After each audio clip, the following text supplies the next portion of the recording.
Welcome to vTalkInsight, Allocator's Lens Daily for February 3rd, 2026. Across assets, we are watching a potent mix of potential new Federal Reserve leadership, record equity ETF inflows, and historic volatility in metals, all while headline indices and rate volatility remain surprisingly calm. Today is about how those cross-currents line up for multi-asset portfolios. In equities, the tension between price and fundamentals is front and center.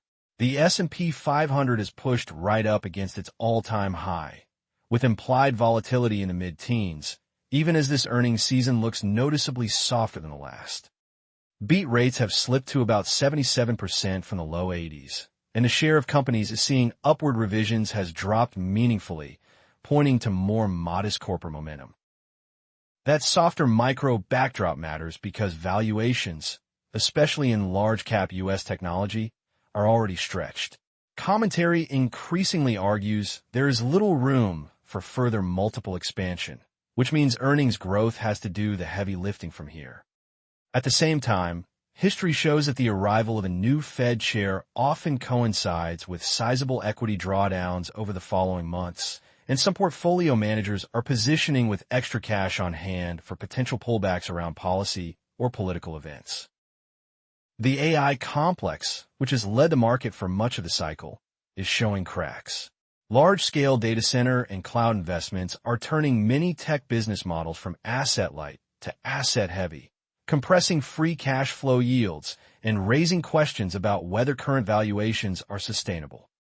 Oracle's plans to raise up to $50 billion, much of it via debt, along with wavering commitments around multi-billion-dollar AI partnerships, have sharpened concerns about leverage, capital discipline, and the risk of a tech-led drawdown if expected revenues disappoint. Yet risk appetite for equities as an asset class remains powerful. January ETF inflows reached about $168 billion, roughly double last year's record for the month and far above historical norms, with emerging market funds alone attracting $21 billion.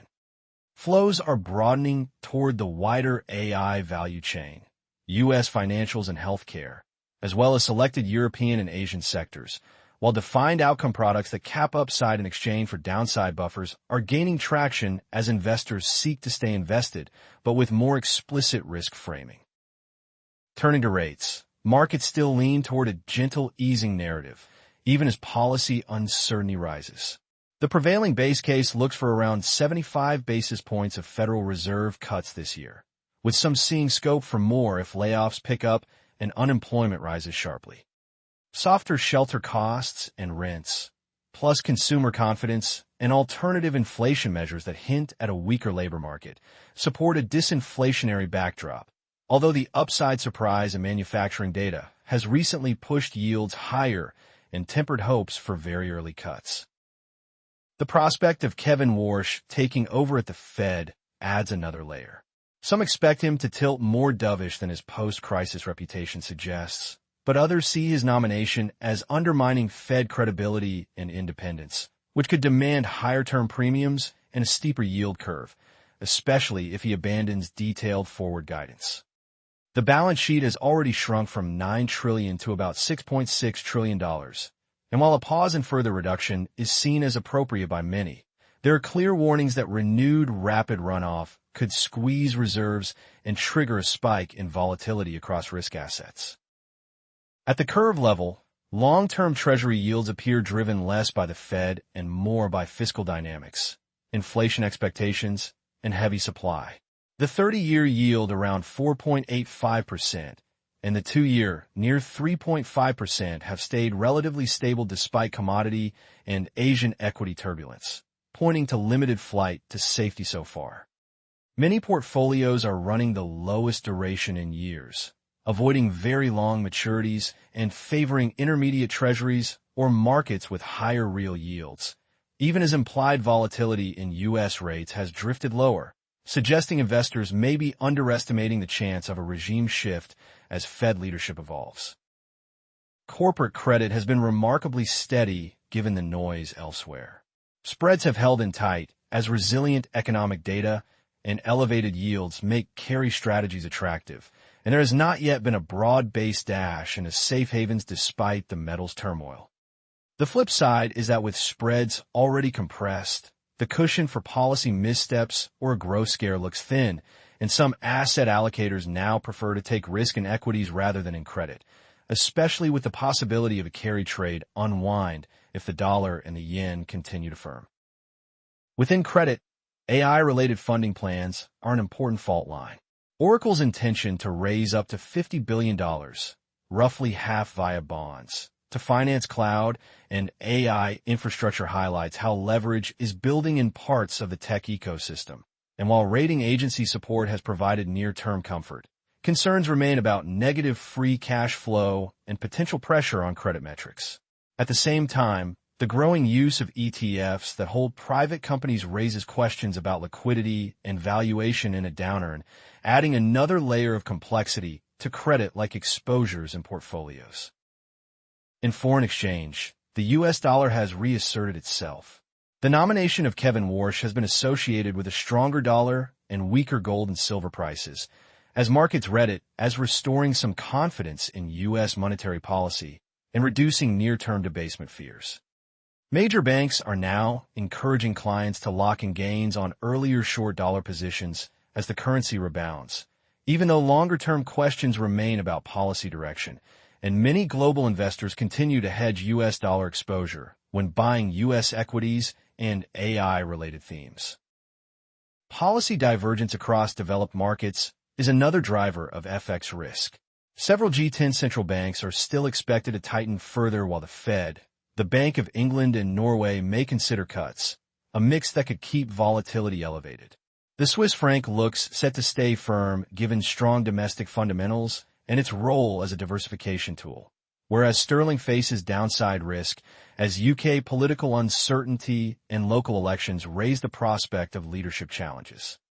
On the digital side, Bitcoin's slide from record highs and a break of long-term support levels are challenging its narrative as digital gold, underscoring a more cautious stance towards speculative stores of value. Commodities remain the main pressure valve in this market, led by extraordinary moves in precious metals. Gold has just seen its steepest two-day decline since 1980, while silver has dropped roughly a third to two-fifths of its value in only a few sessions, erasing much of the recent rally.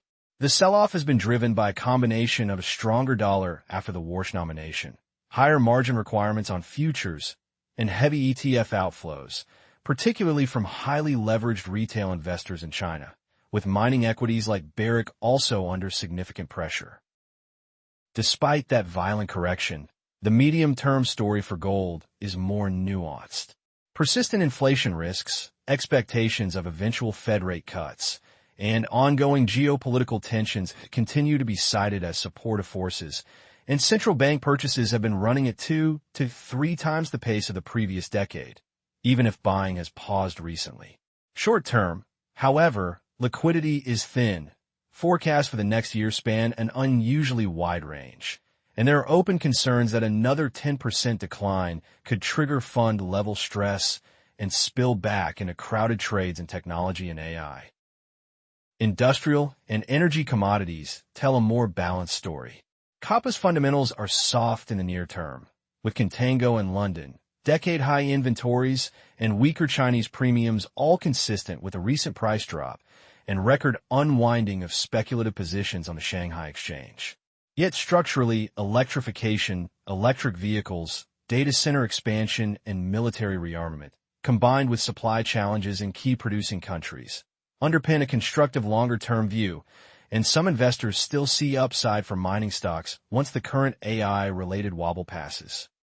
In energy, oil prices have moved lower on signs of diplomatic engagement between the U.S. and Iran and an absence of actual supply disruption, although the risk of conflict around key shipping lanes remains a significant tail event, while rare earths are benefiting from planned U.S. strategic stockpiling.